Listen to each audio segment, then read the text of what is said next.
Frank's Red Hot is the perfect blend of flavor and heat, so you can use an entire bottle to make recipes like buffalo chicken dip or buffalo nachos, or even things that don't start with buffalo.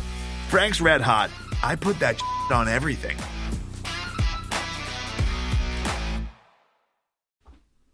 Hey, Craig. If you could only hit your free throws, you would have beat Arizona. God damn it. In Pullman. I had more, but I forgot it, and I accidentally clicked my tab off. So. Needed a free throw coach, Craig. What? Needed a free throw coach. Yeah. Sorry, you're cutting out. Hopefully this works out well. But that's, I don't know. This is Podcast versus Everyone. I'm Craig Powers. With me, hopefully, is Jeff Nusser. Hello. Did you hear that? I said hello. We are both, sad decided. I don't know. Like it's that was about as heartbreaking as a loss can be, and it might be one they seriously regret by the end of the season, which is but maybe if that's the case, then we've probably had a pretty fun rest of the season. But yeah, man.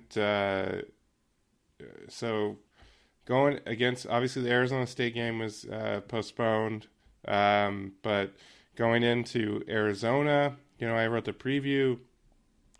You thought Arizona's better, but WSU has the bigs to tackle with to tangle with them. Last year they absolutely shredded WSU inside, and as most teams did last year. But Arizona was uniquely equipped to do that. And it was actually turned around a little bit in the second game they played because Vova Markovetsky played quite a bit. And so you're thinking, okay, we got Vova, we got Effa, we got Deshaun Jackson coming into this game. You got even Brant Chatfield if you need to absorb a couple of fouls. But, a couple hours before the game, we find out that Vova is in COVID protocol, as well as Chatfield and DJ Rodman, and another player slipping my mind out. But the big one obviously was Vova, Ryan Rapp, which was also probably 1 and 2, the two most important there. But Vova, just because of Arizona has one of the biggest front lines in the country, and they're all talented and they're all athletic and big. Well, yeah, and so you kind of felt like, oh no, this is not going to go well at that point, and because basically, I was very encouraged to see that they still stuck with a big lineup and still threw Deshaun Jackson in there as the starting 5, so Effa could stay at the 4 where he's been so good. Yeah. That gave me a little hope, and really the game started well. Yeah, I loved the way we've talked about this before about being a proponent of high variance strategies when you're an underdog, right? Like picking a thing that, might work out for you, also might blow up on you, but at least gives you a good chance of winning. And one of the things that actually, I'd say kind of the thing that has been the biggest challenge over the years for WSU when it has played Arizona. I mean, like our series record against Arizona is something like 11-70 or something, and 15-70 or something. Like, it's insane. It's insanely bad. It's really, really bad. And the biggest reason is simply that, we've been, quite literally physically outmanned, just like vastly physically outmanned. And that makes it impossible to really compete, like somewhere on the court.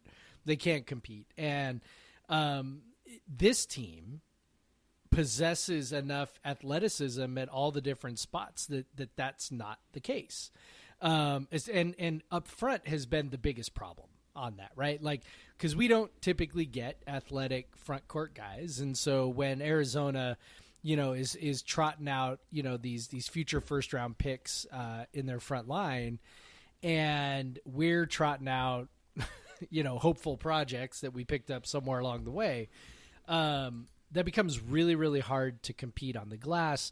And it also becomes really, really hard to score, right? Because you just can't really do anything around the rim. And so you end up, just sort of chucking and praying.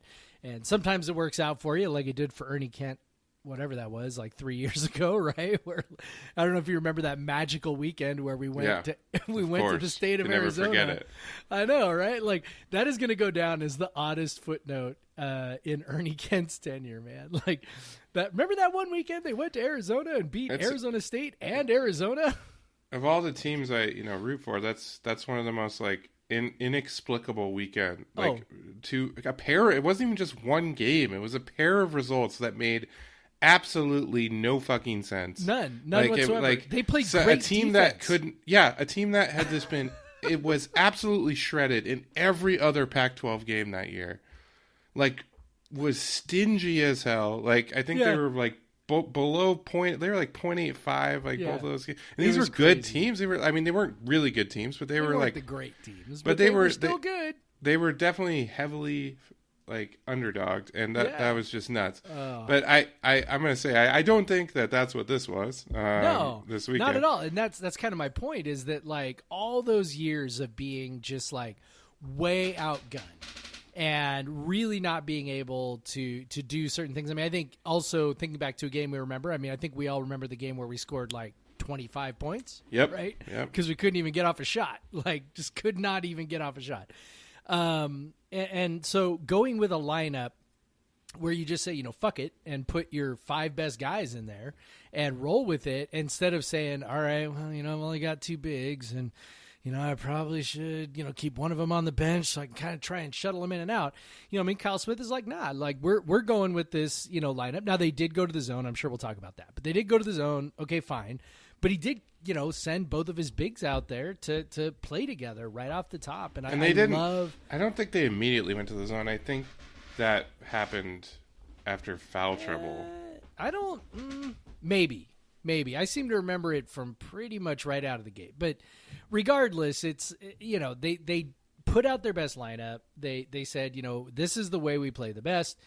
We play the best when FA's playing the 4, and Jackson can play the 5, and we'll go with it. And it it obviously worked great. They both still ended up in foul trouble, and that's that's kind of a byproduct of playing a team that's got a whole bunch of bigs that doesn't have to worry about foul trouble. I mean, they can just send like 4 or 5 guys at you, and they can just go throw their bodies around. Well, in Arizona, and something that we were worried about before the game is that like all of Arizona's bigs are very good at drawing fouls. They're very interior oriented. Yep. None of them are some of these like bigs that WSU has faced. That's why it was such a good matchup for Vova, because he wasn't going to get drawn out. Like he wasn't like nope. He wasn't going to have to defend the 3-point line in any way. He wasn't going to have to defend ball screens. Like it would have just been very, very good for him. Especially if they were going to run a zone, like he would have been great anchoring that zone. Because he's just takes up so much space.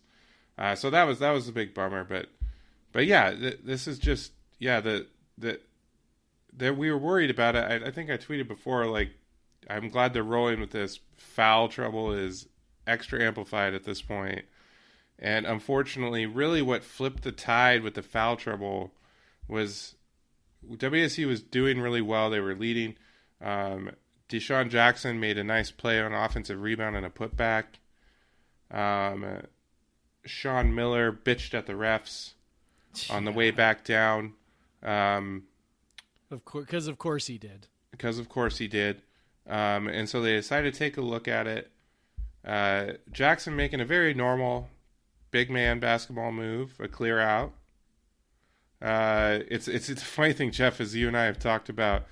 He has an issue of keeping the ball too low. Yeah.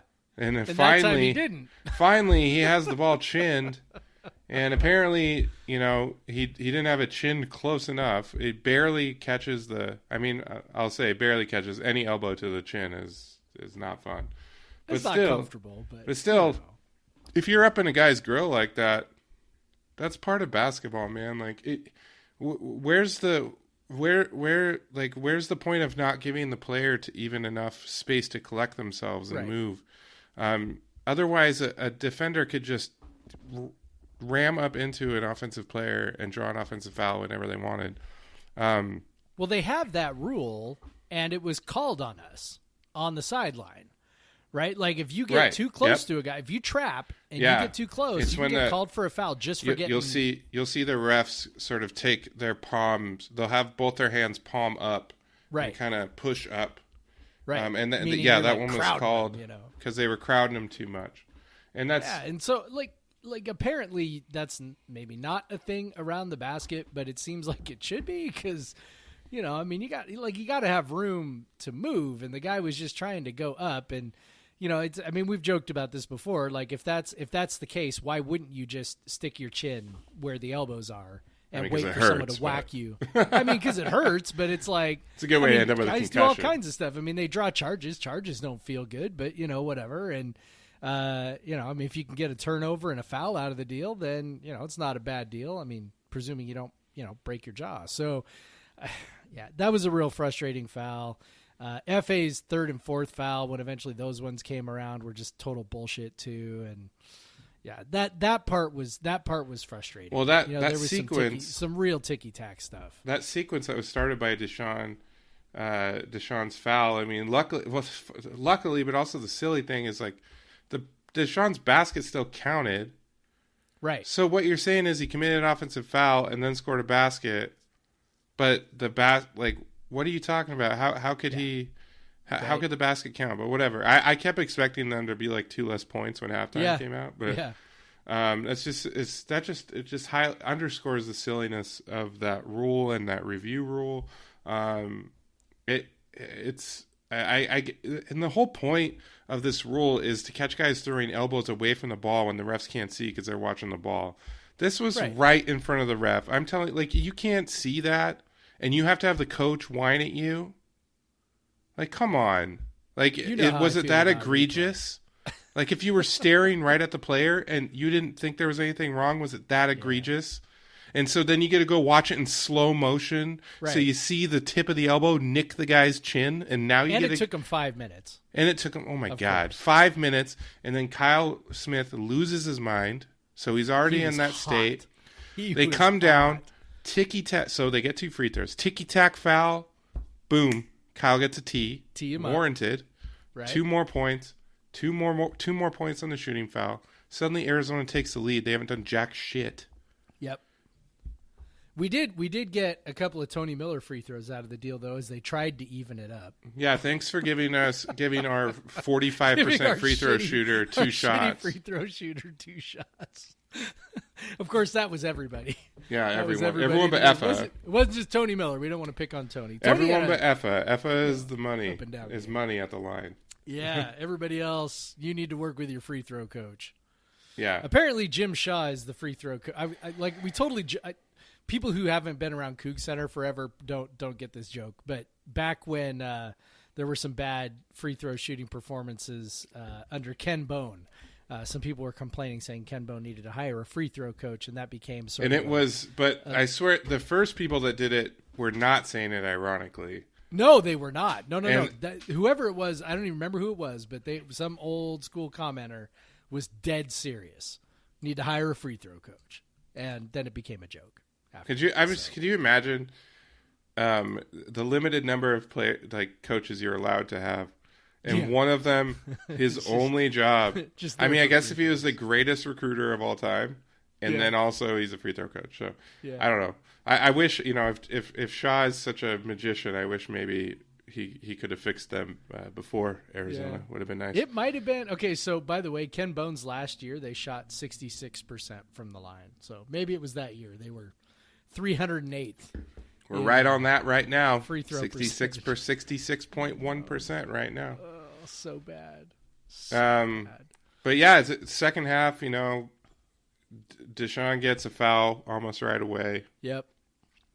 So he's got 4 because the flagrant foul, I don't even know because the broadcasters aren't down on the floor. They don't ever really find out exactly what the call was. Right. But I think it was like I'm guessing it was like a flagrant 2 or something, or 1, whatever the least egregious one is. But so yeah, Deshaun is with 4, so he barely plays in the second half. Yep. And then finally they bring him back in with less than 10 minutes left, and he fouls out pretty quickly. Yeah. On a pretty dumb foul. He shouldn't have made made it about 3 minutes. Yeah. He made it about 3 minutes. Pretty bad and when foul. He fouled out on your right. Yeah, dumb foul. Yeah, that's what when the refs are squeezing you, you have no room for error on the foul count. So he ended up only playing 15 minutes. It felt like a lot more. It did. He was very impactful.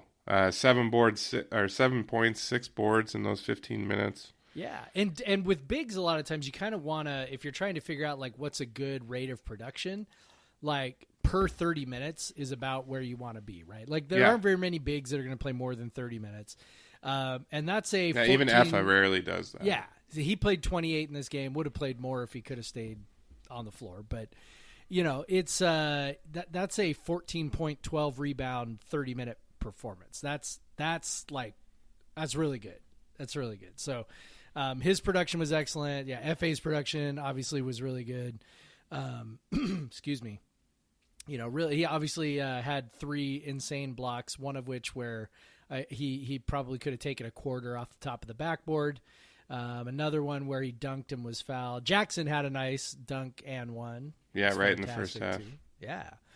So yeah, it was very cool to go into that game without feeling like you're outmanned, and I think that's the part that's really exciting going forward.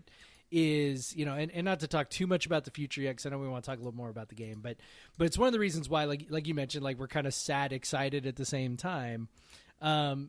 There's not a game left on the schedule where we are just outmanned at really any position that can be easily exploited. Obviously, we're still going to face talented teams. I mean, Oregon's talented, USC's talented. I mean, these are really physically talented teams, but it's not a situation where we're just going to get overwhelmed like, say, we did last year against Stanford down there, right? Where De Silva goes for, I mean, whatever it was, 20 points and 15 rebounds in about 20 minutes, right? So anyway, yeah, that's part of what got me excited. So yeah, second half, Deshaun, isn't able to play much. FA is kind of actively avoiding contact, and yet we're right there, right? Yeah, they largely because of Noah at first, and then Bonton next. Both got on nice hot streaks, kind of kept the scoring afloat, able to really keep contact, and then a nice run led by Bonton that put him in the lead. And then it just came down to and they end up in overtime. And man, when Noah gets that steal, they're up 3. Well, it was Tony Miller's steal. Noah picks the ball up. He's headed down the floor. You're thinking, 2 points in this thing. There's 45 seconds left, 49, I think. Yep. This thing might be over if they can score here. He gets fouled. You're thinking Noah Williams, money at the line in clutch. But it is overtime. He has been playing most of the game, and he missed them both. And then comes down after an Arizona bucket and misses another. That allows Arizona just to get a layup to tie the game. And obviously those defensive possessions were a little tougher because guys are gassed. You're playing a zone, which you don't really want to play all the time. Effa can't be himself. He's still afraid to foul out, Yeah. And he's been playing that way so long, it's kind of hard to correct yourself at any point. So yeah, that was tough. Obviously, they go into the second overtime. I think they're pretty gassed, and they didn't have Effa for most of the first overtime. He fouled out on an offensive foul on our first possession. Somehow they still were in position to win, which was just nuts. It just speaks to how hard these guys play. I mean, Tony Miller is 6'6", playing against 6'11". And he had a hell of a finish to the game. Like it was. Yeah, he had a really rough. It was first rough and early. Second half, but he overtime. Basically, in overtime, they just took the offense. They would ISO him, on ISO him on, one of the big guys, and he would draw fouls or what have you. Yeah, and it was if obviously if he was a better free throw shooter, that would have worked perfectly. Yeah. Yeah, I mean, we got a 3 from Yakumovsky there, and Bonton had a layup. I mean, they felt like maybe we can do this. Maybe we can do this, and hung tight. And it's tied on the less than 20 seconds to play. Yep, play some great defense, force a crazy, out of control 3-point shot from the top of the arc with a hand in the face and bang! God damn it! God damn it! Come on, man! Of all the ways. That's exactly right. Like, of all the ways for why couldn't we have banked in a couple free throws? I mean, it's like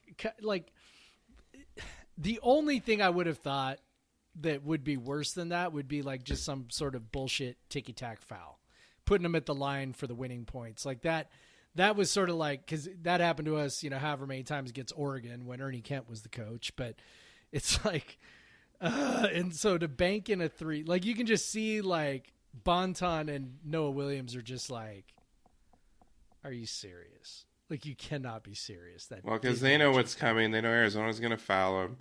It's going to be the foul game the rest of the way. Good strategy. Yeah, because then Bonton goes and just goes 1 of 2. Yep. And then 2 more free throws from Arizona, and it's over. Yep. Yeah, it was such a man. I had a feeling that when we sort of coughed it up a little bit, I mean, we didn't really cough it up. Maybe that's not the right word. I guess I just had a feeling when we didn't make it happen at the end of regulation that I don't know. Like, I just kind of felt like it kind of like passed us by a little bit. So, for example, Arizona takes the lead at the end of regulation on we play great defense, missed 3-pointer, ball's bouncing around, just happens to end up in Matherin's hands and he puts it back in. Right? Like if you get that rebound, you're coming down, game tied, chance to win with, 30 whatever seconds left. I don't know. Like, it felt like, and then, overtime it was like, okay, maybe it's going to happen again. All right. We got a 3-point lead with, a minute to go or whatever it was. And Noah Williams, he's ice cold, not like ice cold shooting, but like ice water in your veins. Ice cold. Right. Yeah. So I'm bummed out for the team mostly, because, I can sit here and go, I can see the positives. I can see where we're going. I can see all the good stuff. Like I'm like fired up. Even when it was over, I was still super fired up. I was trying to figure out how to write about it, but I was super excited still. But I'm sure the team was, sufficiently bummed out, and Arizona was talking shit on their way off the floor, and maybe they should. I don't know.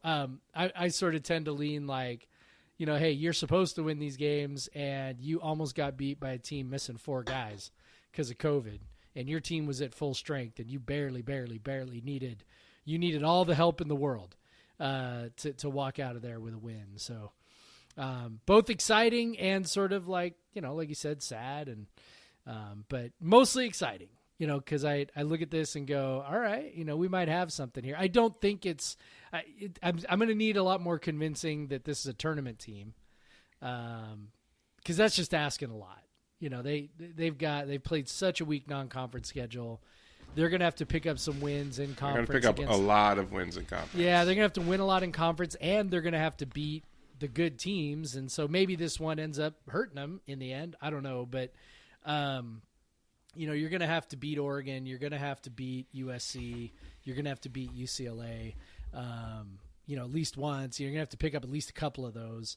And then if you only pick up a couple of those, then you got to beat everybody else, right? You got to beat Cal. You got to beat UW. You got to beat Oregon State again. You got to you got to beat all these other teams if that's what's going to happen. So I don't know, man. It's a big tall ask. I know our fans are excited, and they should be. And I'm not telling people not to get excited, but I think a lot of people don't follow college basketball closely enough to know what it's probably going to take. Was like, for example, the net ratings came out, right, which are the NCAA's version of, for lack of a better way to describe it, it's the NCAA's version of KenPom, right? It's an efficiency-based metric. And it's what they use in place of RPI now. It's what they use in place of RPI. And we were, what were we, like 100, 101? 101, yeah. Yeah, which is that's not good.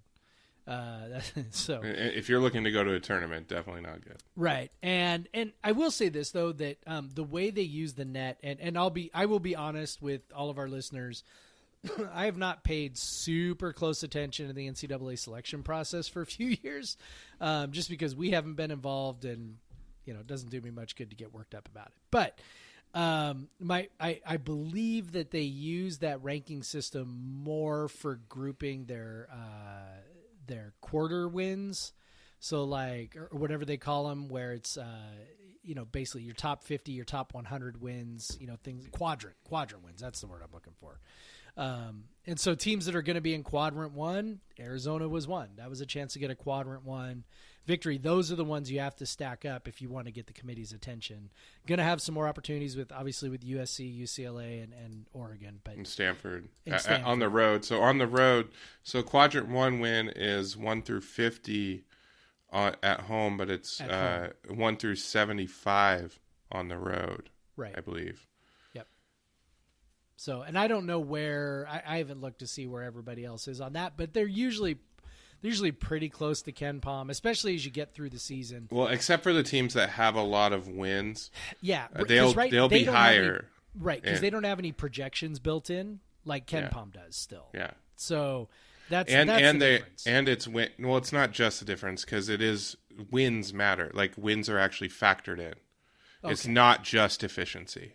It's not just adjusted efficiency. That's a little different than when they started it. Yeah. Well, that's always been in there. They just took out a couple other things. So now it's just there's a wins-based metric in there, what they call results-based metric, and then there's the adjusted efficiency. So it's just those two things now.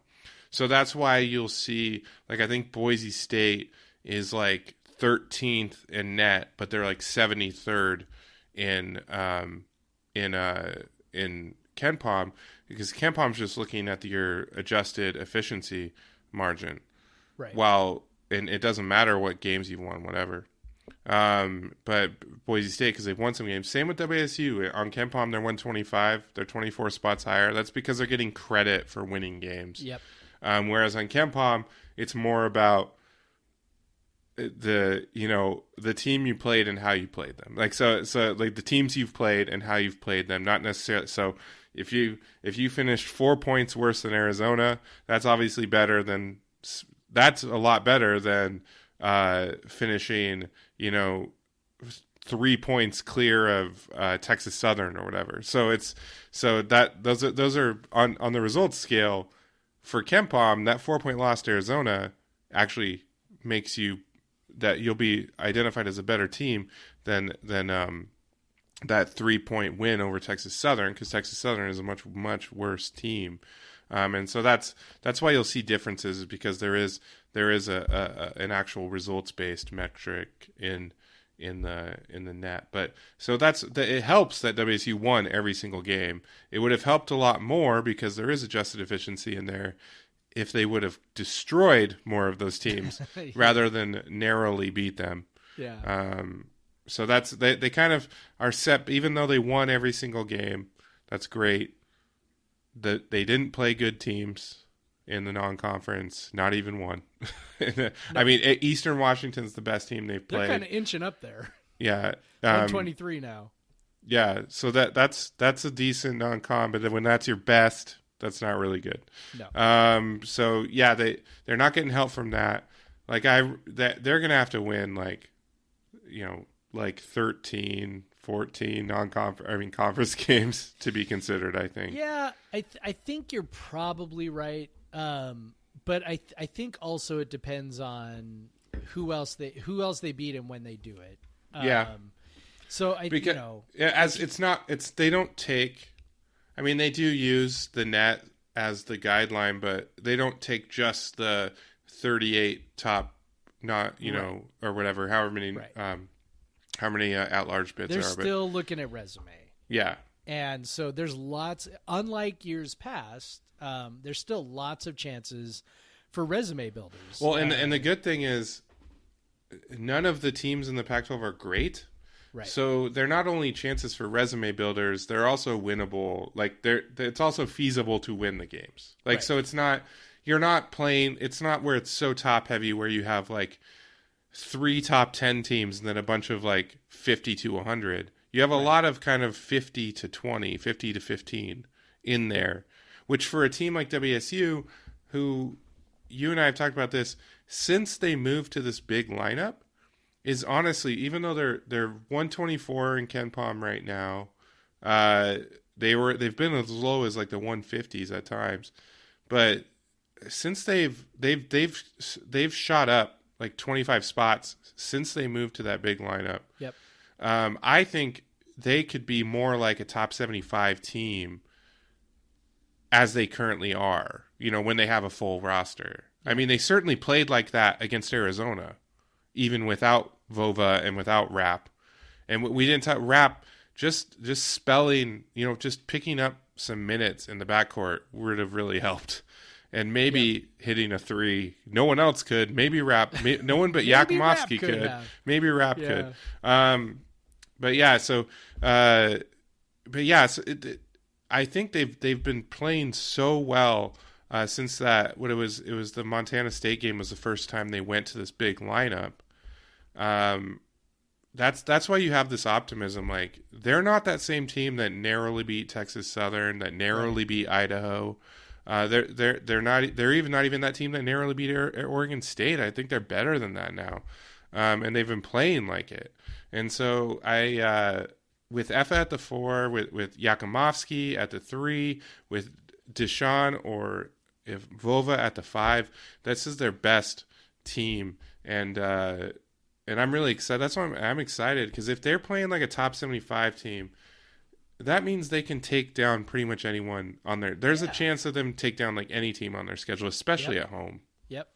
And lots of opportunities to get those quadrant 1 wins. So I mean, what you really need to do is you need to win your games against Cal, Oregon State, and Washington. Yeah, those got to happen. You got to win all those, because any of those is going to be considered a bad loss if you lose that game. Which they don't play, or they do play Oregon State one more time. Yeah. Yeah. And so, you kind of look down the schedule and you go, okay, well, lots of opportunities. I mean, in fact, if we're going off Ken Palm, and obviously I'm not looking at net right now, but like I said, the Ken Palm and the net tend to end up pretty darn close to each other by the end of the year. Stanford's a top 50, UCLA, USC, Colorado, Oregon, all are top 50 teams. Arizona State's right on that bubble, and Utah's kind of right on that bubble too. So lots and lots of opportunities there. Now, it could also all go badly, but, where you're playing just, pretty darn good teams, night in and night out. But the opportunity is there for them. This is not like, the Pac-12 of 2-3 years ago where, maybe you had like 2 or 3 tournament teams. Those were really your only shots at beating anybody and getting anybody's attention. There's plenty of opportunities here to get some wins that could get the committee's attention. I'm not sure that we need to get up to like 13, 14 wins. I think it could happen with, I don't know how many games they got left. They got like 10 more games left. 15 more games left, something like that. Right? I mean, right now they're scheduled for 18 because they haven't rescheduled the 2 that have been left. So they've played 2 conference games, so they're 1-1. 16 left. So if they have 16 left, maybe they might add 2 more. The women's team just had a COVID game canceled, game rescheduled, so it's definitely a possibility. So yeah, they have 16. Let's just say as of now, best case scenario, 16 games left. And I would guess that Colorado game gets squeezed in somewhere. You might see it the week of one of the Washington games. Particularly at the end of the year, you've got a week between Arizona State and Washington. So Wouldn't be shocked if that got squeezed in there. But as it stands, they've got 16 left. Let's say that's what it ends up being. I mean, I got could very well be other cancellations. Yeah, I got to figure. Well, see, you got to be 9 and 7 to me would be like the bare minimum. So let's go through it. So you already say bare minimum. You got to be, if you want to go to the tournament. We're saying this. You got to beat Washington, Cal, Oregon State, Washington, and Cal. Right. So that's 5 more wins. That automatically you have to be at 6. So if you're looking at the bare minimum, you don't get Oregon at home, which sucks. So, like, if you're looking at your home games, and there has to be there has to be wins on the road in here. Yep. But I think you gotta like take out Utah and probably Colorado, because you need that. Well, Colorado especially, because Colorado's going to be a quadrant 1. Utah's going to be a quadrant 2. You probably have to. And you got them at home. Yep, I'm thinking you might have to sweep that weekend against LA schools. I mean, if you get those 4, that's 10. Do you think just those 10 would be good enough to get you in? I think it's possible. But then that would also include losing away at both Arizona and Arizona State, losing to Stanford at home, losing to Oregon on the road. So to also include all of those losses. Yeah, I mean, and then losing both games this weekend. Yeah, I mean, start thinking about things like, or next weekend after. Yeah, this weekend you got Cal and Stanford, right? You got to beat Cal. Maybe you don't get Stanford. Okay, that puts you at 2-2, right? Then you're away to UCLA and USC. Do you get one of those? Like, if you can get one of those, then that's fantastic, right? Then you got to come home, and then you got Utah, Colorado. You probably got to sweep those. You got to go away to Washington, probably got to win that. Away to Oregon, you're probably going to lose that. Away to Oregon State, you're probably going to win that. That UCLA, USC, California, Stanford stretch where all 4 of those are at home, you got to get like probably 3 of those, right? You know, I mean, and it probably needs – honestly, if it doesn't include Cal and you beat UCLA, USC, and Stanford, it's probably that's probably a net positive, even if you lose to Cal. But you figure you're going to get Cal, and you're probably going to try and get 2 of the other 3, right? And that then puts you in a good spot. Again, you go to Arizona, Arizona State. If you can pick up a game there, great, but you probably won't. It seems like the late games matter. Yeah. So I mean, don't know, if you go through a stretch is going to be the big one in February. And that's going to be the big one. And I think and the caveat here is bad teams have good games against good teams all the time.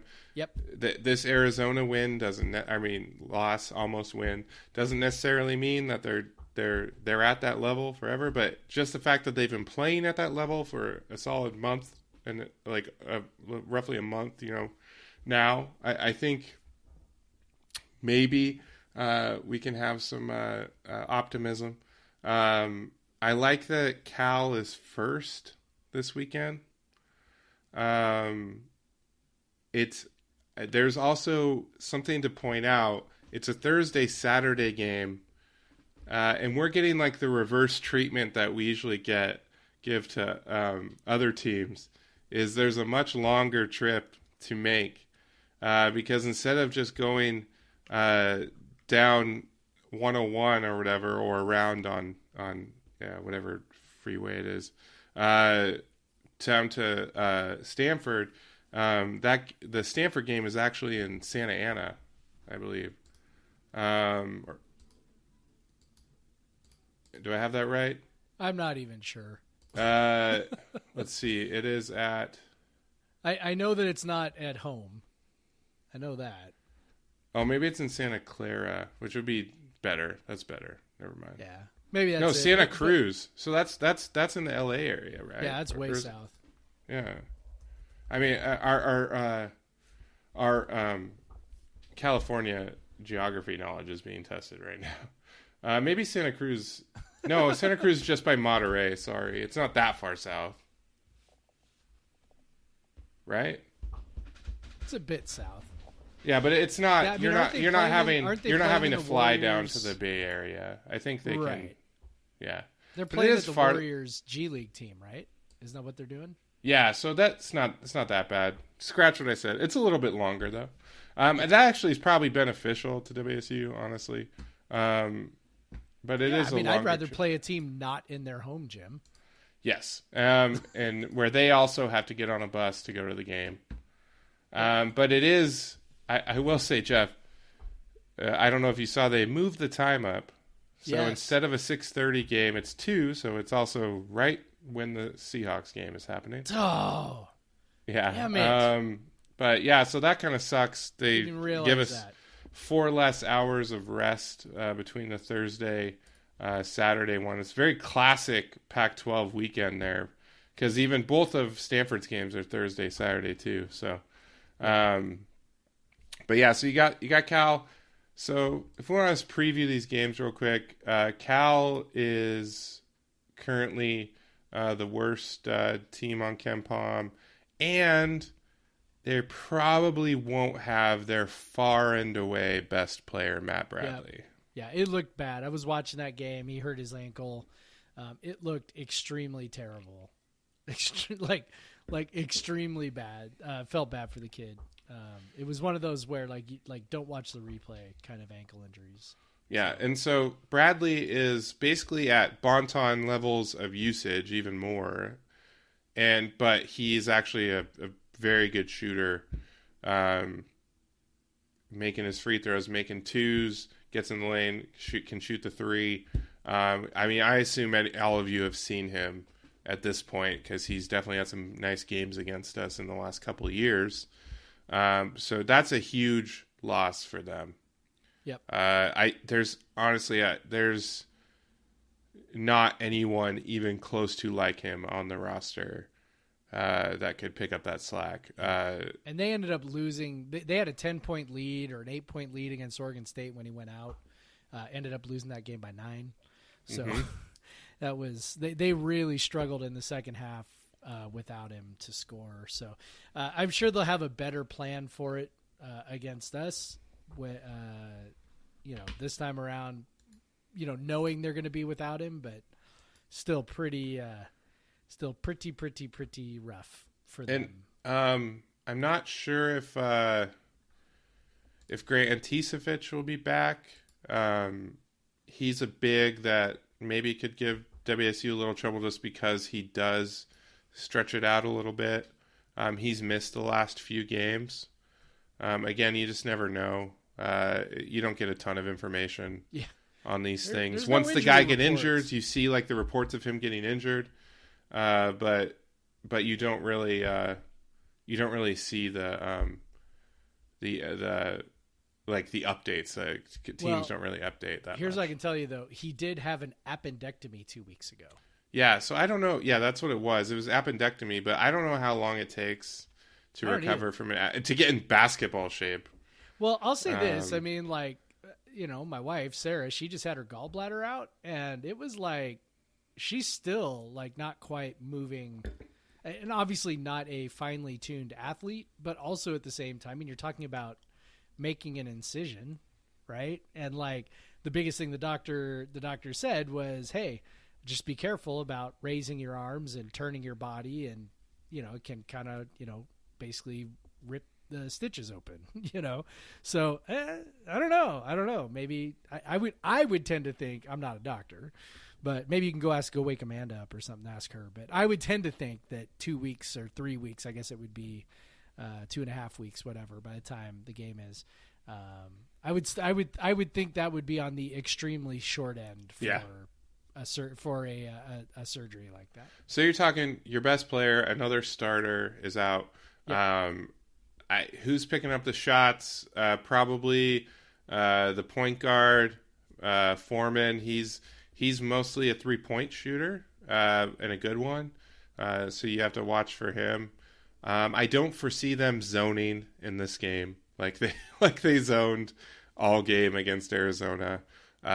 Cal has their bigs are a little smaller. Besides, they do have a 7-footer who will play some, but I especially if Anticevich is in there, I feel like their bigs can match up pretty well, and kind of shut these guys down offensively without Bradley. I like our defense's matchup a lot here, like without Bradley. And Cal plays really slow, so it's probably going to be a grinder and a low-scoring game.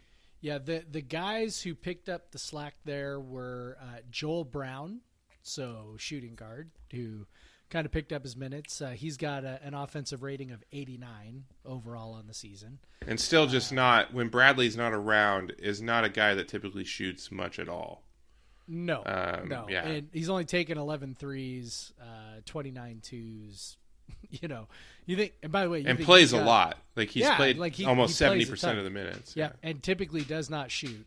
Only takes 11% of the shots when he's on the floor. So he's playing 70% of the minutes, 11% of the shots. I mean, he's basically a non-factor offensively. Well, he picked up a bunch of the shots and predictably didn't do great. Yeah. Lars Thiemann, small guard too, 6'2". Yep. That's good for us. Like that's a guy that Bonton could easily pick up and shut down. Yep. Like no problem. And their center Lars Thiemann also picked up a ton of shots while Bradley was out and was also predictably terrible with that. His 87 offensive rating for the season, 11% shots as he's out there. Doesn't take a lot of shots typically. More weight was put on him, and he was bad. And then you mentioned Foreman. He definitely filled in some of that gap, took more shots, which he typically shoots. But, Foreman's an interesting dude. He's on his third school. Yeah. His grad transfer. So that's kind of cool. But anyway, this is a team. Honestly, it's a team we're more talented than, especially without Bradley. So the expectation is Bradley is that X factor, especially on the road, that has before kind of won the game for Cal against WSU. Yep. So this is a game they should win. It's a game they should win. And I hope. I would feel, honestly, I'd feel so much better about this if we were playing Stanford first. Because I don't want, that look ahead. Yeah, fair enough. You start going, oh, well, Cal's without Bradley and Cal's without this guy. And I know that the coaches don't present it to the players that way. So, and the players maybe don't think about it. But, and this team's, as near as we can tell, really good at staying focused. We know the coaching staff is awesome at keeping their players focused, but they're still college kids. The look ahead is still a very real thing. They have struggled against some very bad teams so far this season. They are not like if they're not good enough to overlook Cal, I guess is what I'm saying. Yeah, if WSU played like they played against Idaho or Texas Southern or Portland State or even Northwestern State, this could definitely be a loss. Yep. The good news is, and I think this is always our fans tend to be really wistful about defense, right? And that's, I think rooted in the, all the good memories we have about the Bennett years. But there is, I think, some truth to the idea that teams that play strong defense, I think, tend to be a little more stable because you're not subject to the whims of a bad shooting night, right? And so, and there's always the term also that defense travels. And I think that's really where it comes from, is that, when you go on the road, defense is kind of, it's not subject to the whims of, unfamiliar gyms and unfamiliar rims and all the stuff that, might make it tough to shoot. Instead, you just, you go out there, you play your defense, and you shut people down. So I just kind of, I feel better about this team maybe not having a look ahead for that reason, but again, it's college kids, and I we've experienced way too much Cal bullshit over the years that has extended to basketball for me to feel very good about this game on Thursday, or at least very confident about this game on Thursday. I am the only thing I'm confident is it's going to be close, and that it's probably going to be decided on some in the last minute. I think that's probably where I'm at. Yeah, and the part where it could go awry is Cal does shoot a lot of threes, and if they're not shutting down those threes, and if maybe they're just making random threes, that's the one on defense.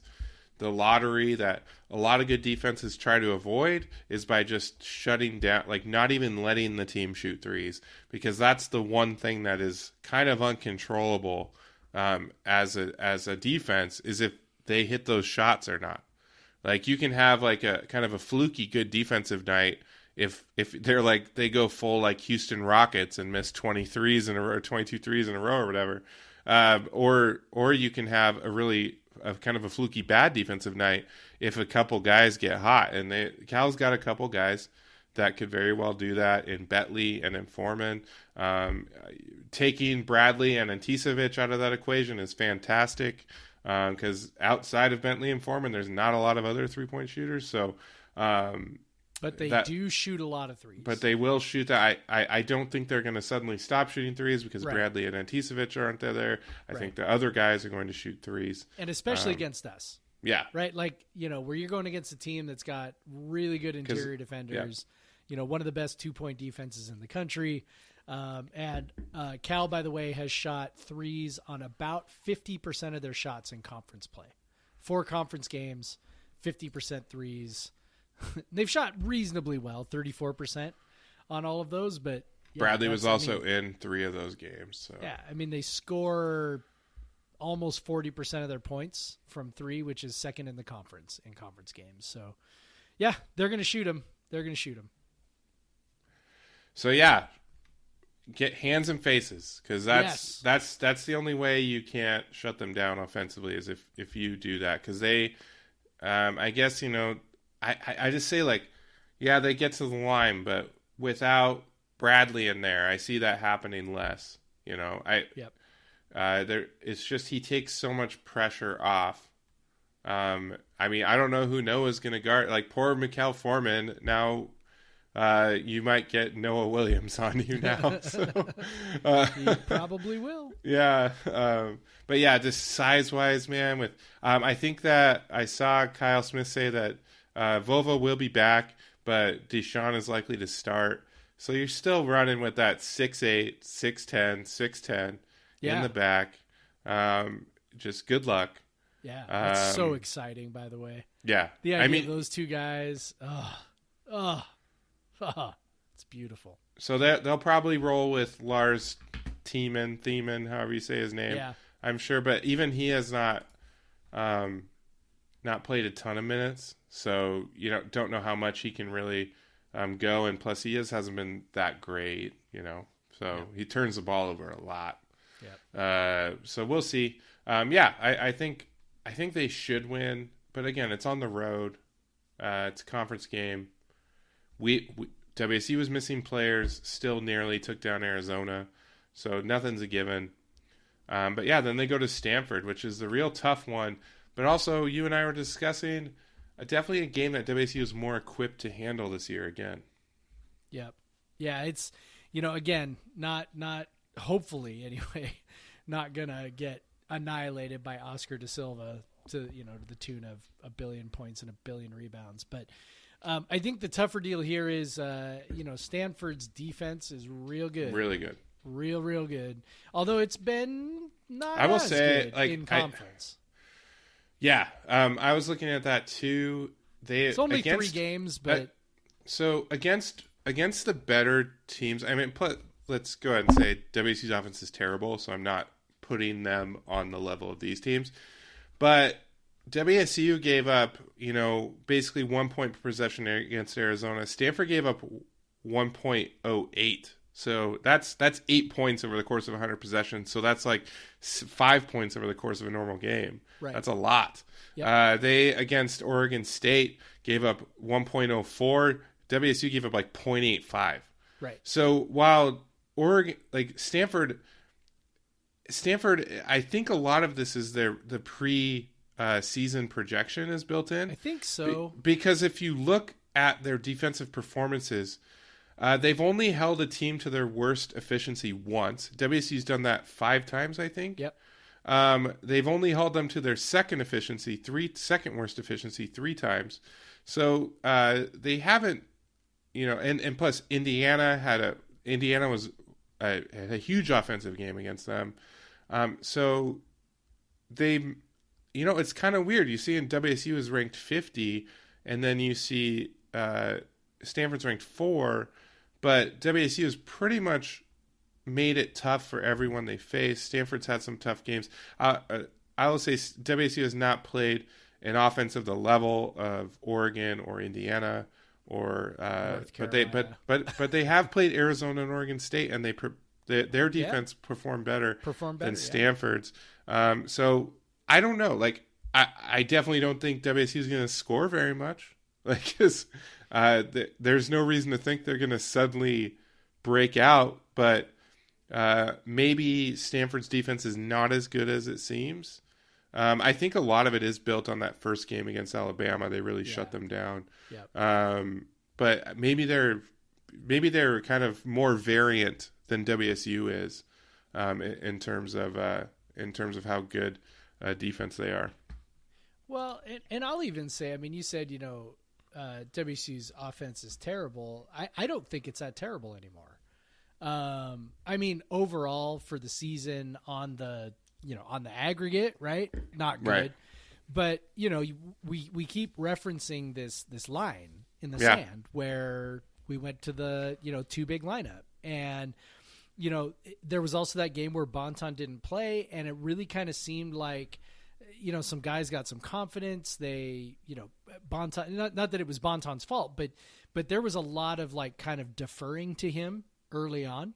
And then when he suddenly wasn't there and they didn't maybe feel the need to defer anymore, like some things kind of sorted themselves out. And as Bonton's come back, he's generally been a little more selective about his shots and a little more in control. And we saw on, Saturday what he can do when he's right. And so, he still took an insane amount of shots. He did in take that an game. insane It amount never of shots. feels like it, but then he just it's suddenly... incredible. Like I couldn't believe it because I thought, oh, he's having a great game. And then I looked at his shot, like he took 20 damn shots. Like, are you serious? He took 20 shots? I think because he was making twos. What felt right. Like he wasn't just missing layups left and right. He was making layups. He was making tough 2-pointers. So yeah. So I wouldn't say it's a great offense. I'm not going to go that far. This is still a defense forward team.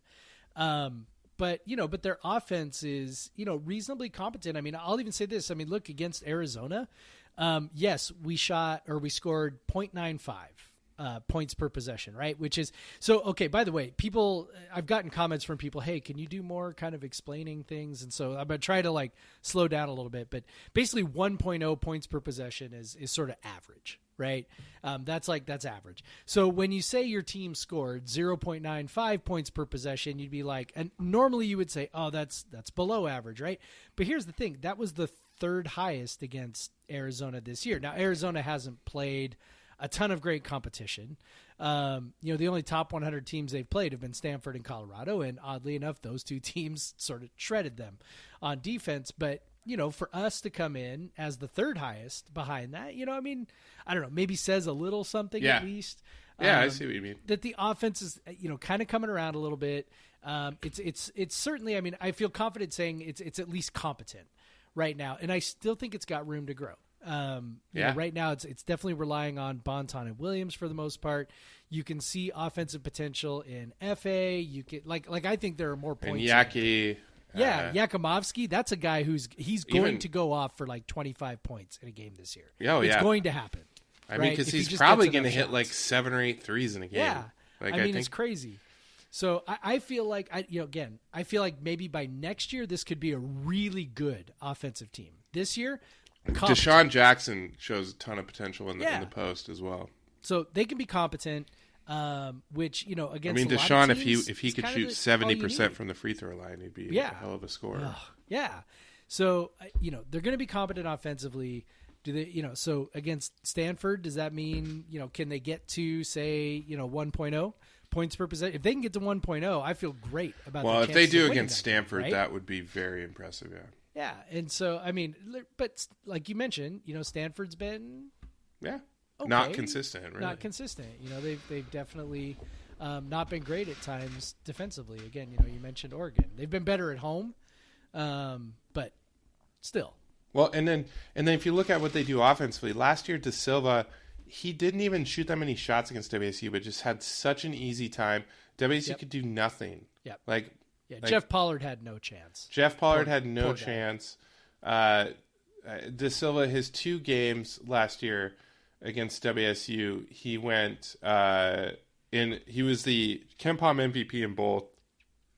He had a 120 offensive rating. He took just 10 shots, had 19 points and 10 boards in 32 minutes, 4 assists. The only thing that hurt him, he had 3 turnovers. Otherwise, it would be even worse. I remember that just we thought. See, this is the one. You kind of hesitate, but then you don't because we got the dogs now. Because I remember WSU was playing pretty good defense for the year until they went to Stanford and got absolutely destroyed. In that game, De Silva, I think he got hurt, or it was just such a blowout they didn't play him. I couldn't remember. But he played only 13 minutes, but had 15 points on 7 of 8 shooting. And and 3 boards. It was just, he had the easiest time against WSU last year. He played 45 minutes and logged 34 points, taking 18 shots. That's all he needed to do. Not even he was 5 of 8 from on free throws in the second game. Didn't even need a free throw to get his 15 points in the first. But now, what is he? 6'8", 6'9", 230. Okay, we got the most. We might have the most athletic big in the conference. We do. And who's just an absolutely ruthless defender. And then we have Vova Markovetsky, who's become far more competent defensively, particularly since that game, than those 2 games last year. And you have Deshaun Jackson, who probably we will check him to start, I imagine. And who's 6'10", 240. He's just a tank already as a freshman.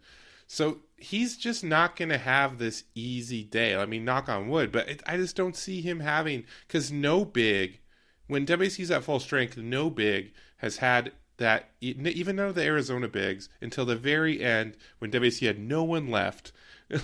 Then they started making some hay. But before that, it was their guards and their wings that were kind of keeping them in it. But yeah, so I just see and then Zaire Williams, he's one of those guys that maybe is an NBA player in the future because of his size and his skill set. But right now he's very inefficient, not shooting very well, doesn't really get to the free throw line a lot. Again, it's a 6'8" guy that I think, that seems like a guy that Effa could pick up and just shut down. So I think that they can have a good defensive game. So I think at the very least they could stay in with their defense against Stanford. Yeah, I mean, you're not going to shut down De Silva. Exactly, but it's not going to be the walk in the park that it was last year. Exactly, that's exactly what you hope for. I mean, he does not have a game this year with an offensive rating under 100. He just that's pretty good. Has not had one. In his last 6 games, let's see, here's what he's done from 2 in his last 6 games. 11 of 14, 4 of 6, 4 of 4, 8 of 12, 9 of 11, 10 of 14. That includes games against Arizona and Oregon, although Oregon was the 4 of 6, 11 points situation. And that would be great. Just hold that would to be. Oregon plays, they're a little smaller, even though they're really, really good defensively. They're a little smaller. So I don't know. I was kind of curious how he did against Arizona because I think that's probably a little more comparable to our front line. But he went, 8 of 12 for 21 points, and I don't know how many fouls he drew, but it was probably a bunch because he shot 8 free throws. So yeah, I don't know. Yeah, so him, and then Williams is going to shoot a lot. Maybe even though he's giving up some length, you might even see Noah on him too. Just to stay in front of him. Yeah.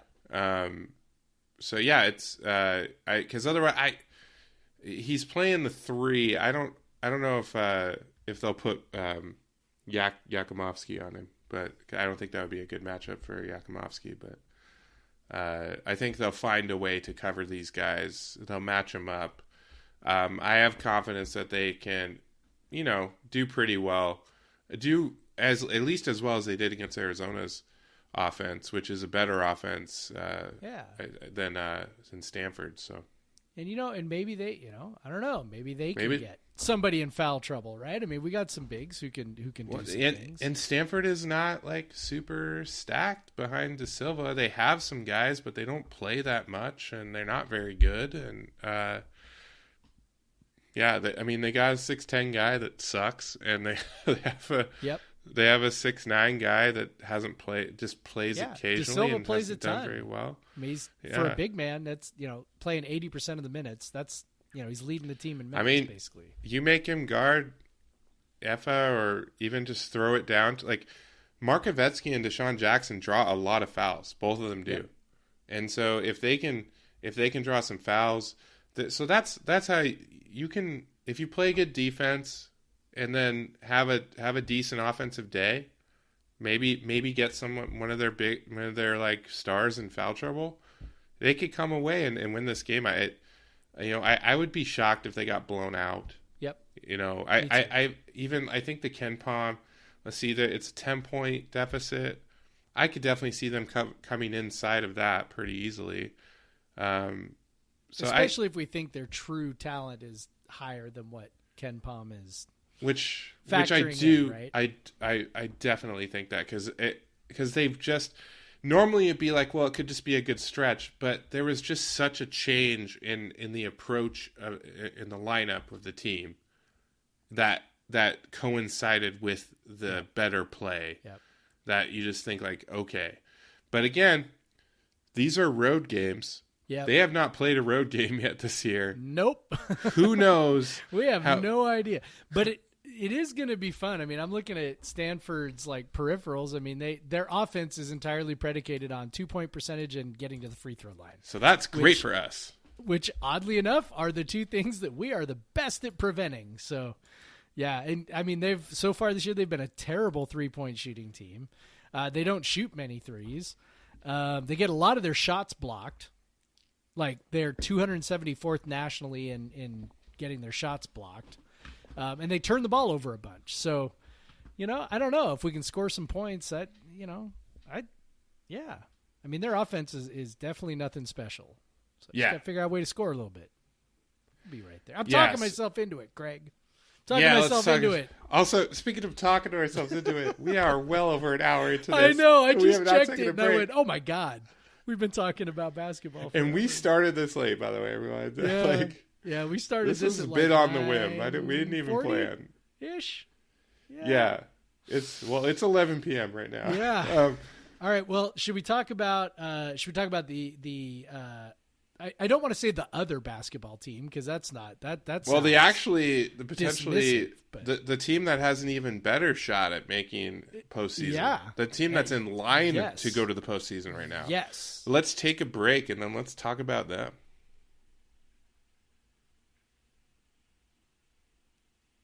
And we're back. Okay, I know we're already way over time. But really, what is our time limit? Who cares? Yeah, I gotta talk about the beer I'm drinking. So I want to know. Okay, what are you drinking? I'm drinking water because I have decided to not drink beer in January.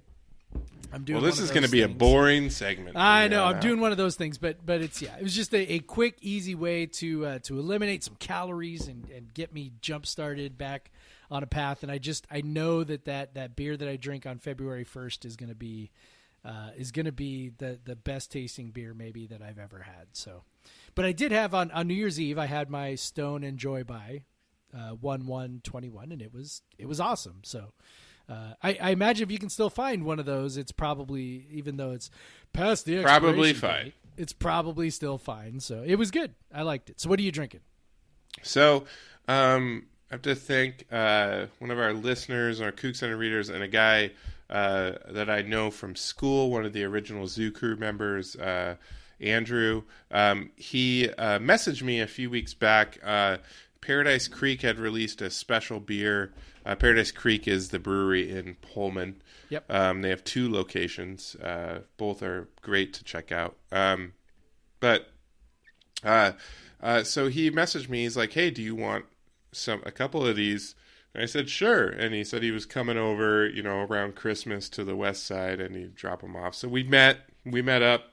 I don't know, last week or so, and got a chat with him. And he's living the dream, a Coug who stayed in Pullman, working for WSU, working for food services. He's got a cool gig, and food services, one of the rare ones where you get to kind of go off book a little bit. So good for him, and I really appreciate that he dropped this off for me. So it is Paradise Creek has a beer called Scottish Stovepipe, which is it's kind of a classic Scottish ale, 6% Scottish ale, which is like the more interesting cousin to the amber ale.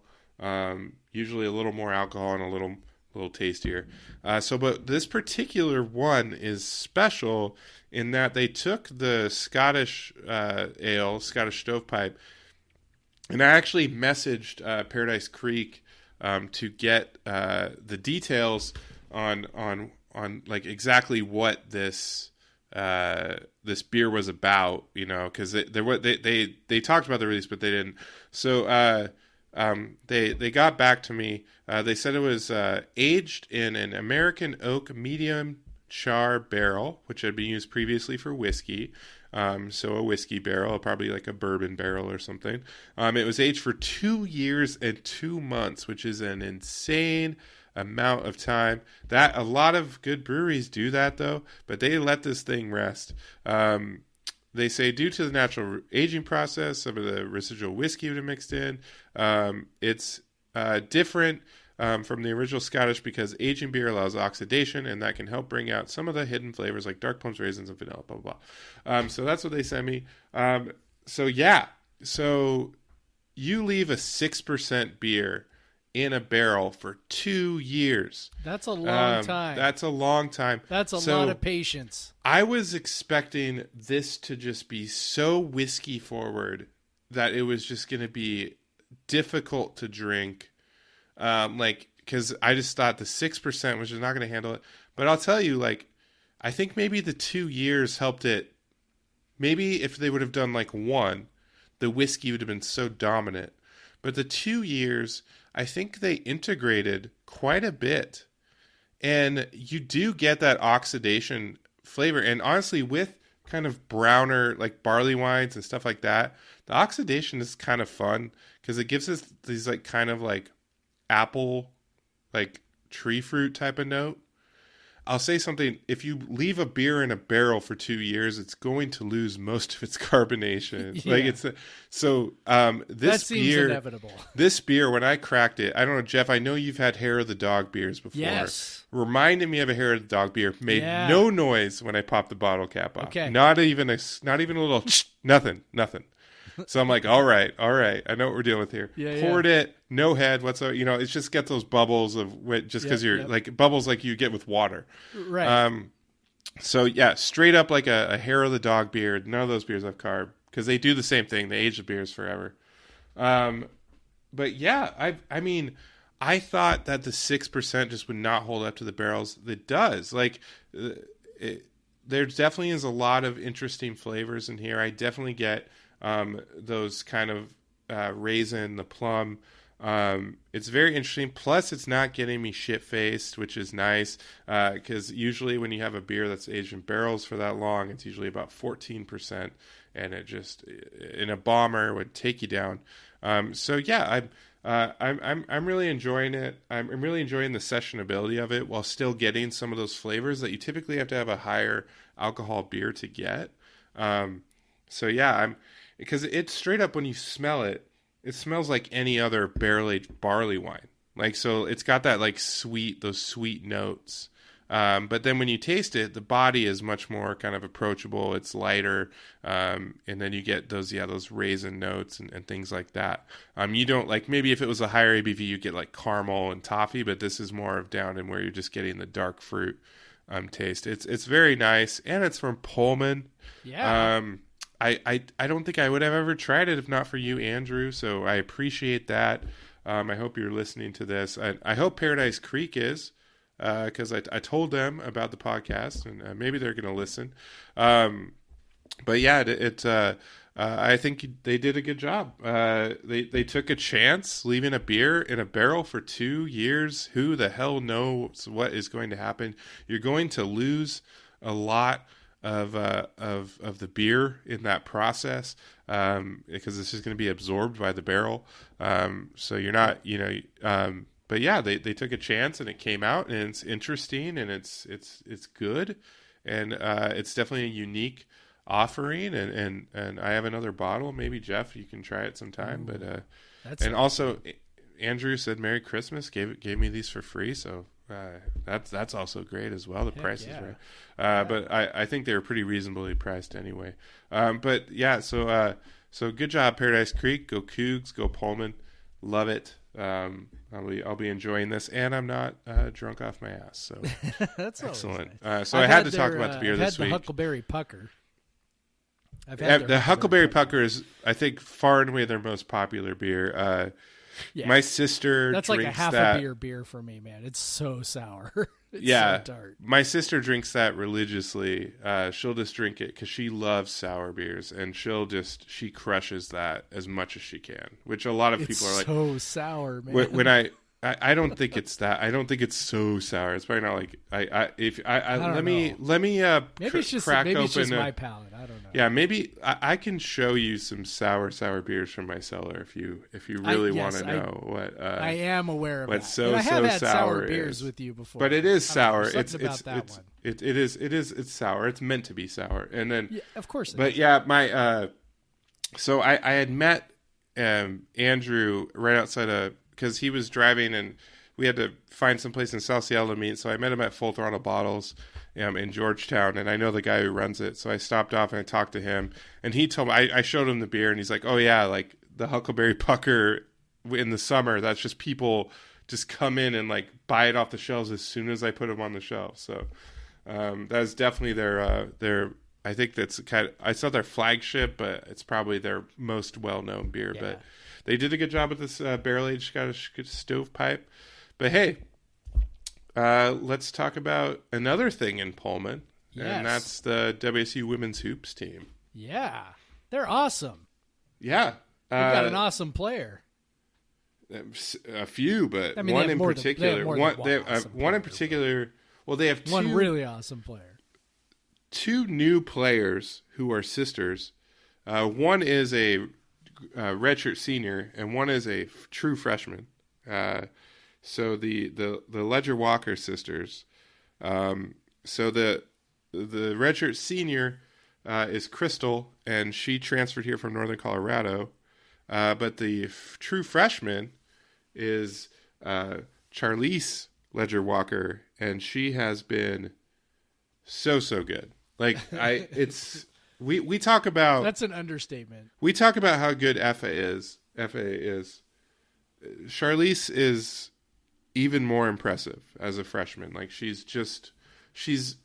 comes in as a true freshman, and she's the leading scorer. She's the go-to person. She doesn't really do anything that would be becoming of expect to be becoming of a freshman. Yeah, she's just so impressive, and she's fun to watch. Yeah, she is incredibly skilled. She plays ridiculous defense. And she's a really good scorer. Like it's crazy. I know she does not ever give the ball away. No, like she takes care of the ball. She can really shoot. Now, I know her 3-point percentage on the season isn't great. I guess she got off to a really slow start. With that, I happened to watch her play for the first time against Utah when she shot 5 of 10 from 3-point range. And I'm watching her shoot, and I'm like, holy shit. She has some deep ones in that game. Yeah, like she's coming off screens and like stepping back, and I was just like, holy cow. It was awesome. So, yeah, they are good, finally. It seems like that's been right around the corner for about a decade, where it was like, maybe they're going to be good. So they have some good bigs, including Ula Matuga, which is my favorite name to say. Oh, it's a great name. And she's from so the Leger-Walkers are from New Zealand. I think Ula is from Australia. So this is a very southern hemisphere oriented team. Yes, she's from Australia. And then we also have, let's see, I don't know how many people are aware of this. I was not particularly aware of this, but we also have a player. Let's see, we have another player from Australia. We have a center, Emma Nankervis. I hope I'm pronouncing that right. She's from Australia. We have the younger Molina still. Yep. She's from Hawaii. Right. So then we've got another guard. We got a guard from Turkey, a forward from Israel, a center from Canada. Let's see. Oh, we have a guard from Seattle, so that's nice. We have another guard. So that's why Estonia. we beat UW. Yeah, we have another guard from Estonia, and then we have another center from Rwanda. Yeah. Bella Murakatiti. That was probably terrible. I have no idea. But anyway, yeah, she's really good. The lesson here too. is never try. Yeah, I'm sorry. So anyway, yeah, she's really great too. She's very good. She's very big too. She's tall and skinny, really good hands. They good player.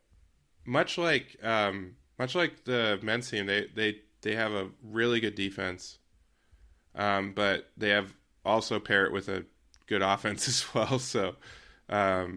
They're fun to watch, and they're off to a 6-1 start, and most of that is Pac-12 games. They've only played a couple non-conference games, so they're 4-1 in league play. Only loss is to a top 10 Oregon team, which they should have won. They frankly let it go at the end of the game, and so they could easily be undefeated right now. And we're speaking of net, they are 48th in net right now. That is squarely bubble territory. And on ESPN's bracketology has them a 9 seed. So the women's team has been to the NCAA tournament once in 1991. Yep.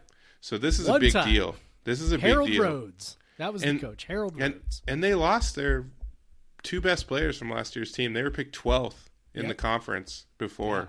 Yeah. But these Charlisse Leger-Walker, her sister Crystal, and then just some holdovers, some other news people, and they've just really picked it up. I really think Cammie Etheridge can really coach. Yeah, looks like it. Yeah, with June, she definitely took the program to another level in that they just weren't getting slaughtered anymore, and they actually were competitive. But it seemed like they really needed someone to come in to get to that next level, and Etheridge has taken them to a Final Four of an NIT, and now this team really looks like they have the potential to get into the tournament, which would be huge. Like, you're talking about a team that's went to the tournament once, and it was 30 years ago. So pay attention. Like, most of these games, the Pac-12 streams them, not necessarily on TV, but most of them you can find streaming. All the Pac-12 ones you can find streaming online on the Pac-12 site or on the app. You don't have to have Pac-12 Network on most of them. You only have to have Pac-12 Network if you want to like Chromecast it or whatever. But if you're just watching it on the device, then you're fine. Yep. Although it does look like their next 4 games have all been picked up on Pac-12 networks. Well, that's what happens when you have the success. Yeah. Baby. When you've got one of the best players in the conference. Yeah, who's won Freshman of the Week. Not just best freshman, by the way. I mean, let's be real about this. This is not just best freshman. She's going to keep winning Freshman of the Week until they just decide that it's not. They can't give it to her every week. She's legitimately all Pac-12 first team. Period. Yeah, one thing I said, I wrote an article up on her. She's got a 111 offensive rating, and she has 29% usage. That is exceptional. Like, to be that efficient and at that high of usage at the number of minutes she plays is exceptional. Like, and she's a freshman. Like, she's so good. Very impressive. Very good. Yep. So check them out when you can, for sure. They're legit fun to watch. Like, they're kind of like a defense with to a soccer analogy. They have a really good counter attack. When they want to run, they can run, but when they don't want to run, they have people like Leger-Walker knock down threes. They have some bigs down low that are really good. Yep. So check them out. Highly recommend. And it's fun watching a Coug team win every time. Yes, that is also fun. Did we mention that they just swept at Utah, at Colorado, in a place where it's apparently impossible for the men to ever win? To even win one of those? Like, to even come close to winning one of those two?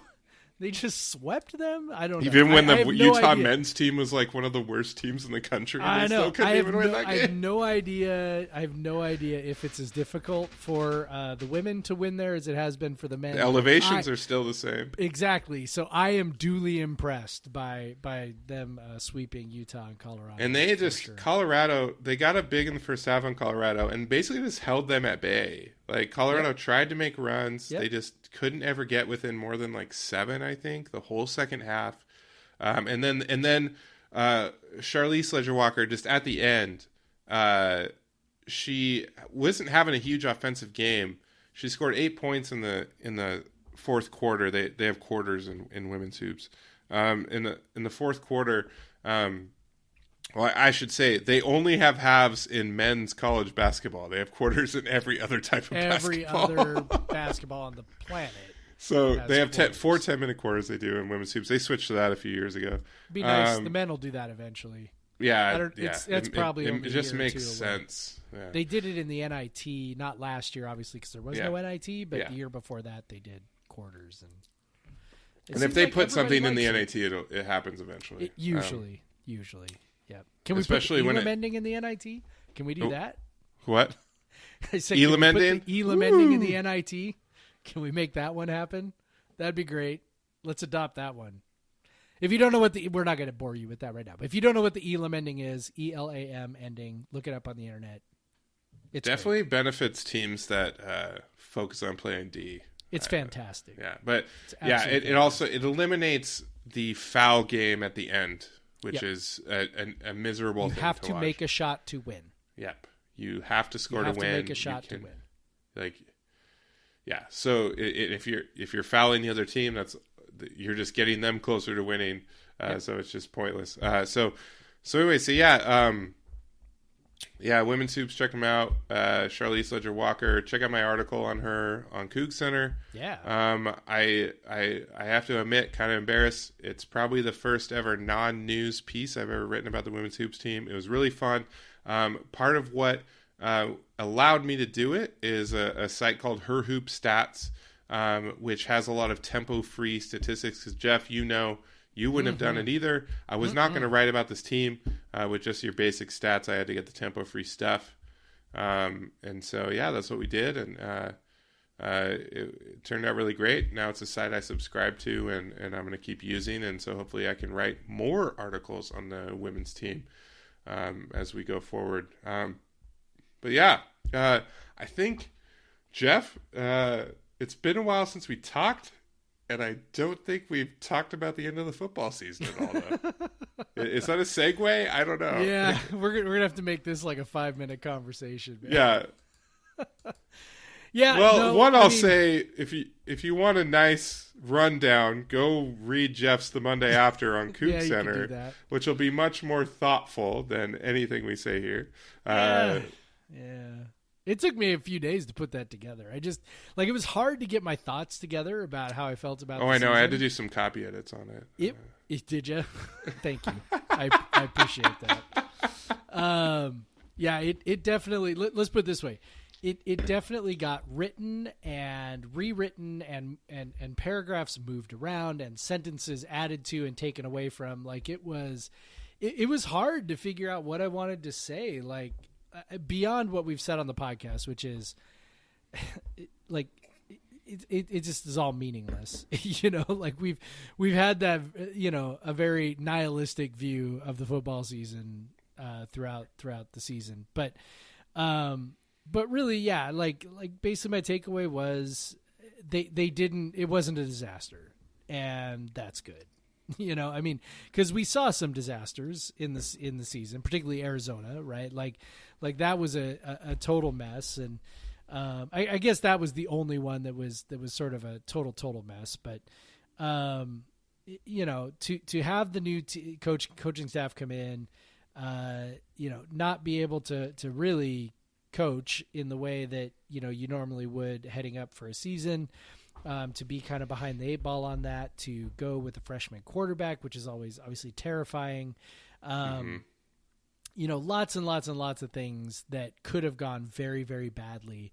And look, even if they'd gone super badly and they'd, gotten blown out and whatever by a bunch of teams, I think we all just would have went, whatever, it's a dumb season and, let's just look towards next year.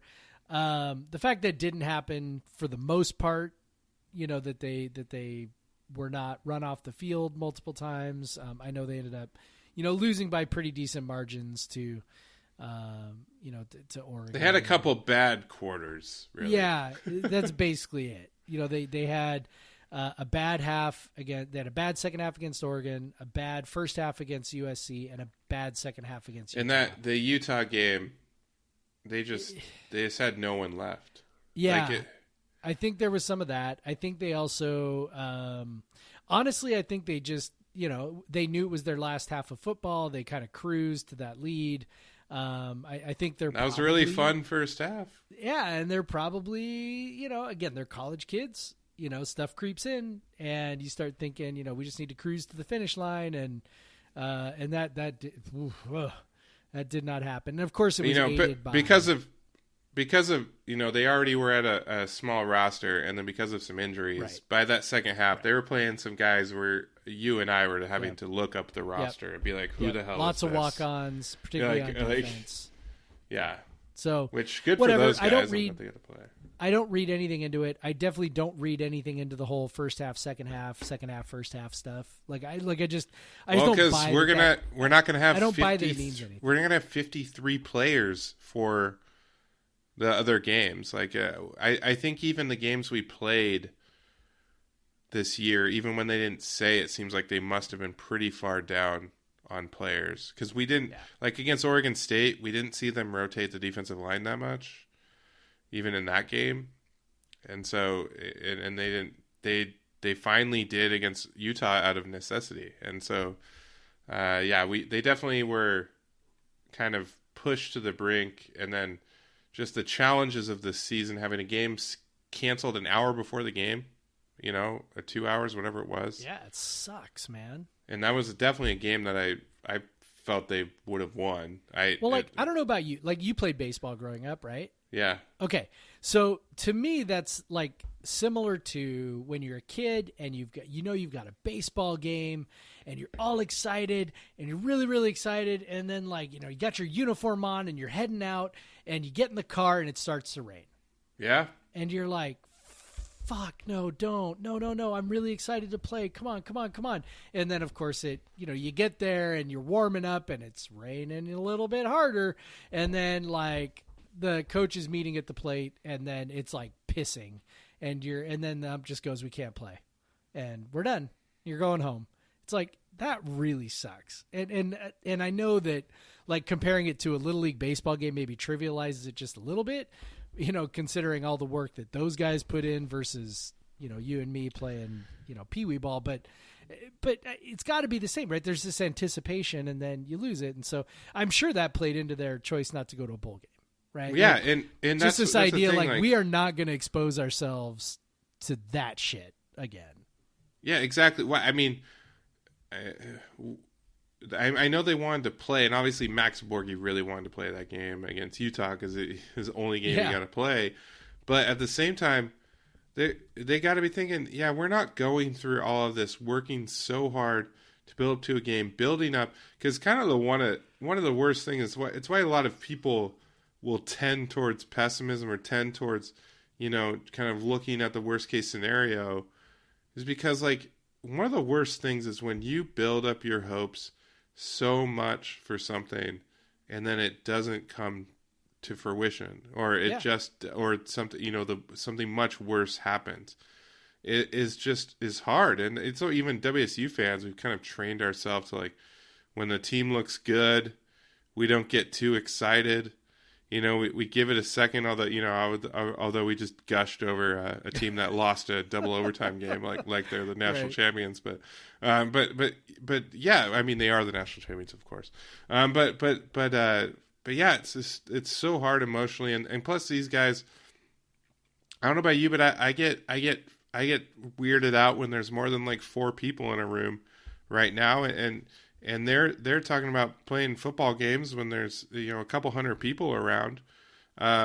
That's just a stressful situation. Like everything's stressful for everyone right now, and that had to play into a factor for everyone this season. I mean, you look at a team like Oregon, they were so up and down. Like we know they're better than that a lot of these games, and then they played really well sometimes. They played really well, didn't like. They ended up being like a pretty unimpressive by the end, but it's just like, they had to go through all that crap. Not everyone is Alabama, where they can just, I don't know, power through it. And I guess if you just have a sheer level of talent, you just have the bodies to where, Yep. Eventually it comes through. But it's at WSU, when you don't have the bodies, they barely had enough bodies to even play the games. Like it's fine. Like I hope no one stresses too much about a bowl streak being broken or anything, because this season is fucking stupid. Like I think it's good. I mean, good for the players and good for us as fans. They played 4 games. We got to have 4 Cougar football Saturdays, 1 Sunday, or 3 and 1 Sunday. Just to be like, hey, it's a football game, and it was really fun for me and you to be able to write about games again. Like it was just nice. But I know what these kids went through to do that. I'm very grateful for it. This season's stupid, like you said. I'm not reading anything into it about Nick Rolovich's coaching ability. I only have positive things about his coaching ability coming from this, even though they were 1-3, and even though they blew leads in 2 of those games and whatever. Like maybe if they had their full rosters, they wouldn't have done that. And maybe if it was a normal season where you had a full practice schedule in the spring and a normal camp and you weren't worried every single day that someone was going to, come down with COVID, or someone, your game was going to be canceled, or practice was going to be canceled, or whatever. So whatever. 1-3, got an exciting young quarterback, got some dogs on defense that look real good, that we didn't have before. Everyone's coming back next year. Like we get a do-over next year, I'm encouraged, like you used that word in your article, encouraged. And I think that's a perfect word. I'm encouraged by what you said, by what we didn't see. Yeah. We didn't see terrible, terrible things. We saw kind of the same nonsense that you would expect to see from this type of season. So, go Cougs. And then, we got to watch football, and we'll just hopefully next year, I'll be vaccinated and we get to watch it in person. I think that's probably what's going to happen. I mean, it's, I'm sure they'll find enough vaccines for all the players to get them, and, by August. Right. And, football will be there again. I don't know that, there'll be much going on with attendance, but I don't know. Could be some limited attendance. Obviously, yeah, maybe you got to show a vaccination record before you go in the stadium. Oh, that's right. I was talking about my friend that runs a bottle shop. He's like, I meant to just pop in, say hi to him, grab a couple beers, buy support his bottle shop, and then leave. And he just went on he just talked my ear off for 20 minutes. And one of the things he's like, I don't know, when we can open up and have people drinking here again, I might actually record, show me your papers, type of thing, It's like the Gestapo, show me your papers. You gotta show me your little passport you got there with the vaccinations on it. Yeah, I don't know, man. It's gonna be weird and whatever, but I'm it feels so far away because time just passes so slowly at this point. But I'm optimistic they'll play fast a full and slow. season in the fall. I am bullish on playing a full season. Yeah, I think they'll have. Yeah, I agree. I think that we'll have a full season, a full regular. The games that are on the schedule will happen. The way we saw the tests be prioritized for the players, for athletes of all sports, I'm pretty sure vaccines will find their way to athletes of all sports. we as a society apparently just desperately need our sports to be played. I mean, obviously us, we have a podcast and a website. So yeah, hopefully we can play a full basketball season. We can have a football season next year, and everyone stays safe and healthy. One of the most important points you made in your article is that no one died. Yep. That is good. That's all that actually matters. And as far as we know, no one was super. As far as we know. If you know of anyone that was super impacted, go ahead and let us know. But we haven't heard it, and so good. Thank God. Fingers crossed. We were. I'm an atheist, but I still say thank God. But whatever. You grow up with something. Old habits die hard. Yeah. But yeah, I mean, we've gotten lucky with the Seahawks too. They played every game this year. They played every game when it was supposed to happen, and they've been, all the players have been safe, and so hopefully we can the professional sports seem to be doing a better job than the college sports. Obviously, they have a little more control and a little more on the line. Yeah, a little more on the line. Hey, you have millions of dollars. If you test positive for COVID and can't play, you're going to lose millions of dollars. Don't be an idiot. Yep. Yeah. All right, man. All right. Well, I think we're there. I think we are. Hour 40. Yeah, we've done that before. Yeah, we have. So, shoot us an email. I haven't checked in a bit, as always. It's because I kept checking it and no one was emailing us. Yeah. Oh, I did get one. Hold on. I did get one. I gotta do it. Jeff, riff. What? Say, just do the other things. Tell them your. Hold on. All right. So you can find Craig at the Craig Powers on Twitter. I am at Pod VS Everyone on Twitter as well. Again, you can send us emails at podcastvseveryone, right? At gmail.com.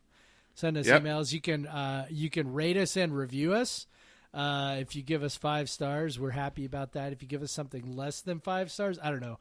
Like maybe I'll just be like Bomani Jones and be like, if you give us less than 5 stars, I'm gonna think you're a hater. I'm inclined to believe you're a hater. So don't do that. Give us a nice review. No one is looking at your critiques and being like, "Oh, this is the next podcast service, the podcast reviewer that we need." Yeah. No. The Atlantic is like, this is my say, podcast. Hey, we like Podcast versus Everyone. So yeah.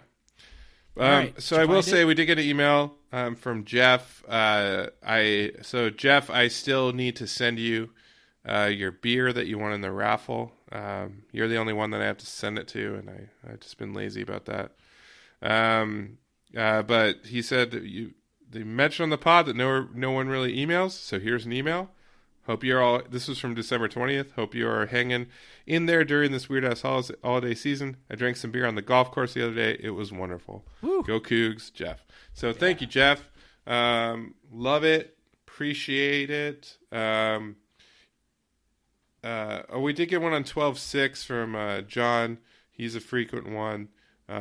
He appreciates it as we well. We did get one a month ago. Yeah, we got a month ago. I didn't mention it, so I just want to encourage you. You're going to get mentioned on the podcast if you send an email because we get so few. So and if you have real legit questions you want us to talk about, might talk about them because we feel really nice when you send us emails. Yeah, we do. Yeah. If so you got Jeff questions, said, send them along. Yeah, podcast vseveryone@gmail.com. So. Yeah, that's it. That's all. Okay. A nice little turtle man's about to be run off from his job. So go Cougs, Jeff. Go Cougs. Black Lives Matter. Black Lives Matter.